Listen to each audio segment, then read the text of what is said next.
President Obama has to confront the situation in Iraq now.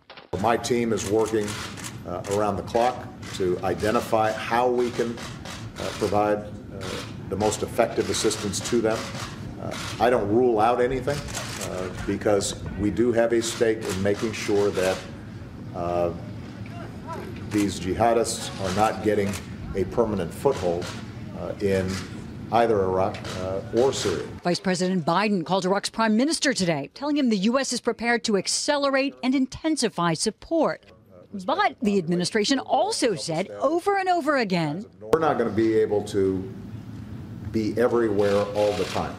We cannot be everywhere at all times. In a war-weary America, this has been the sort of doctrine. World War II, some of our most costly mistakes came not from our restraint, but from our willingness to rush into military adventures without thinking through the consequences.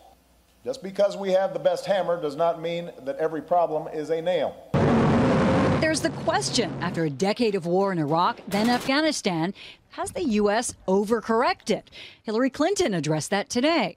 It's often the case that we overlearn lessons and underlearn some lessons. One of the lessons that the president took, which is certainly supported by the American people, is that our foreign policy cannot be defined principally by military means and by our defense budget.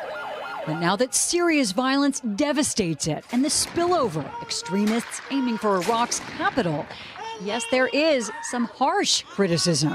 The president should get rid of his entire national security team. It's not like we haven't seen this problem coming for over a year. And what's the president doing? Taking a nap.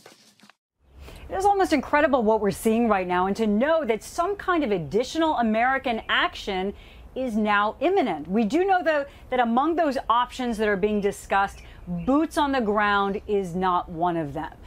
There are multiple things that are being talked about among the president's national security team. You know, this is another tough position for the president. You look at the questions surrounding it. How would American airstrikes affect the region? Has the U.S. already missed the best timing to do that, if it is going to do that? And will America just once again immediately become the bigger enemy for all of these groups? As one Democratic senator put it today, there are options being carefully looked at, but none of them are good options.